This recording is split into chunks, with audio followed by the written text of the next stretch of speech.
Assalamualaikum warahmatullahi wabarakatuh. Selamat pagi, selamat siang, selamat sore, tergantung Anda menontonnya kapan. Salam sejahtera buat kita semua. Semoga sehat selalu dan dalam lindungan Allah Subhanahu wa taala. Amin.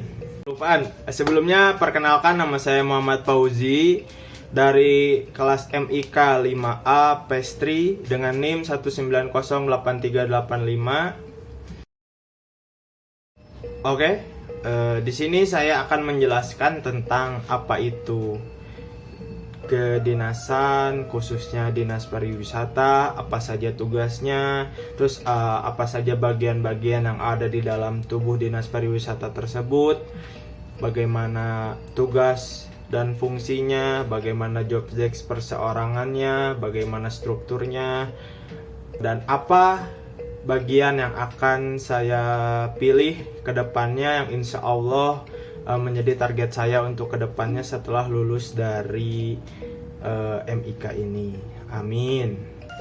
Apa sih itu Dinas Pariwisata? Dinas Pariwisata dan Kebudayaan Provinsi Jawa Barat mempunyai tugas pokok melaksanakan urusan pemerintahan di bagian pariwisata dan bidang kebudayaan meliputi destinasi wisata, industri pariwisata, pemasaran, dan kebudayaan yang menjadi kewenangan di setiap provinsinya.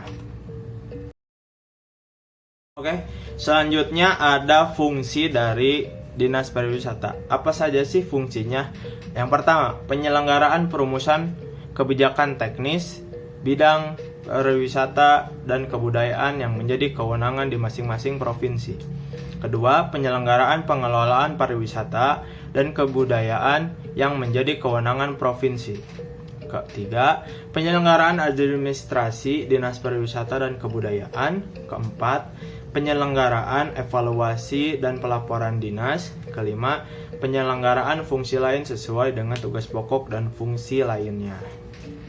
Kedinasan juga mempunyai struktur organisasi yang terperinci.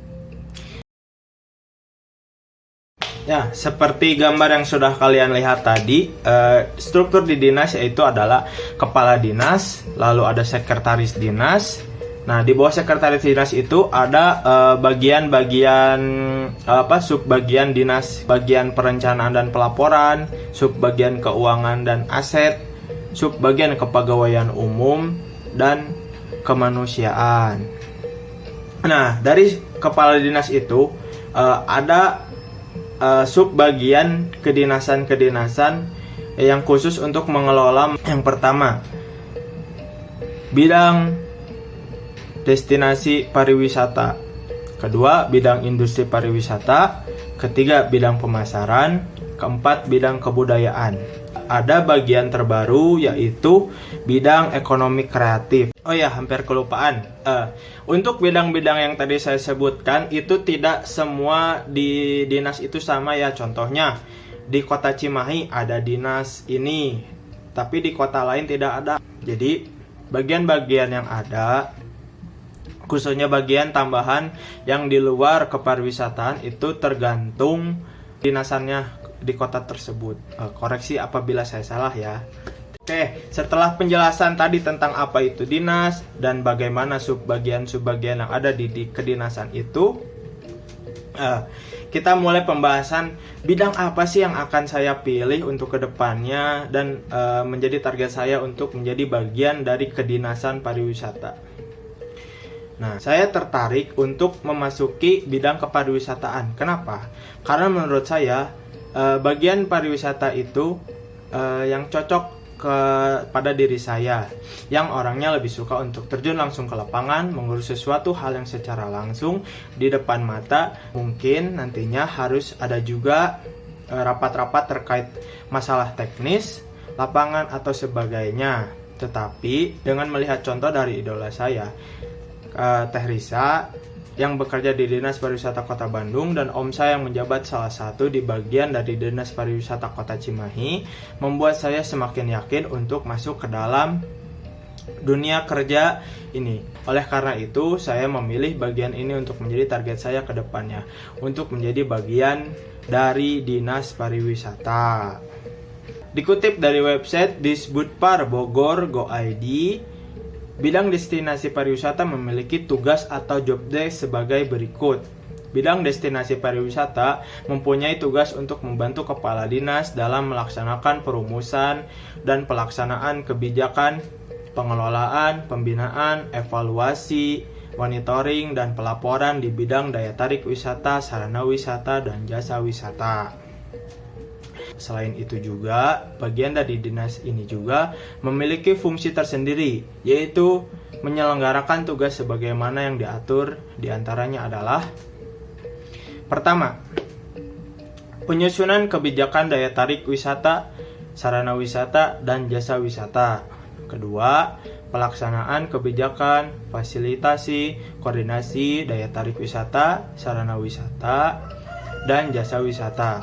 Yang ketiga, pengelolaan dan pengembangan destinasi wisata dan kawasan strategis pariwisata daerah.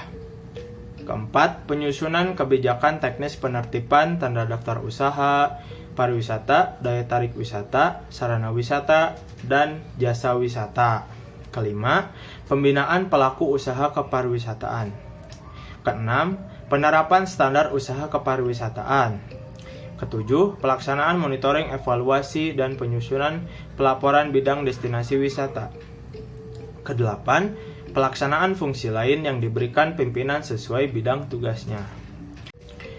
Oke, lupa yang sudah saya bilang dari awal bahwa tugas pokok yang diberikan dari kedinasan itu tergantung oleh dinasnya itu sendiri. Misalkan saya mengambil contoh dari Dinas Jawa Barat, tetapi ketika saya membaca dari dinas yang lain, itu tugas-tugasnya berbeda. Jadi tugas pokok yang diberikan oleh ketua dinas itu tergantung daerah masing-masing atau provinsi masing-masing. Jadi kota A memiliki peraturan sendiri dan kota B akan memiliki peraturan sendiri, begitu kurang lebih. Oke. Selanjutnya mungkin karena saya akan memilih bidang kepariwisataan, tentunya nanti akan banyak terjun ke lapangan, mengurus misalkan pengelolaan satu sarana wisata, terus mungkin nantinya akan banyak belajar juga dari para senior. Terus bagaimana caranya nanti kita waktu terjun ke lapangan, apa saja sih yang harus kita pelajari, apa saja sih yang harus kita persiapan, apa saja sih yang harus kita lakukan nantinya, seperti itu. Oke, kita sampai pada bagian rencana persiapan untuk menjadi bagian dari Dinas Pariwisata, khususnya untuk saya dan Anda apabila ingin juga masuk ke ruang lingkup kedinasan, khususnya Dinas Pariwisata. Oleh karena itu, saya harus lebih mempersiapkan diri untuk menjadi bagian dari Dinas Pariwisata. Mulai dari banyak belajar tentang apa saja objek wisata, memperbanyak relasi untuk bagaimana cara menjadi bagian dari dinas, banyak belajar tentang hal yang berbau tentang kedinasan, khususnya Dinas Pariwisata. Oke. Akhirnya sampai pada akhir video kali ini. Terima kasih untuk kalian semua yang menonton, AA, Teteh, adik, kakak, ibu, bapak, seluruhnya, rekan-rekan mahasiswa ataupun yang menonton video ini. Terima kasih sudah menonton. Mohon maaf bila ada penyampaian saya yang kurang atau ada kesalahan dari saya, baik data maupun sebagainya. Mohon maaf sebesar-besarnya, karena kesalahan terdapat hanya pada manusia, kesempurnaan hanya milik Allah. Terima kasih semua yang sudah menonton. Apabila kalian suka, boleh di like, share video ini. Semoga bermanfaat. Sekali lagi terima kasih dari saya. Wassalamualaikum warahmatullahi wabarakatuh. Fauzi out.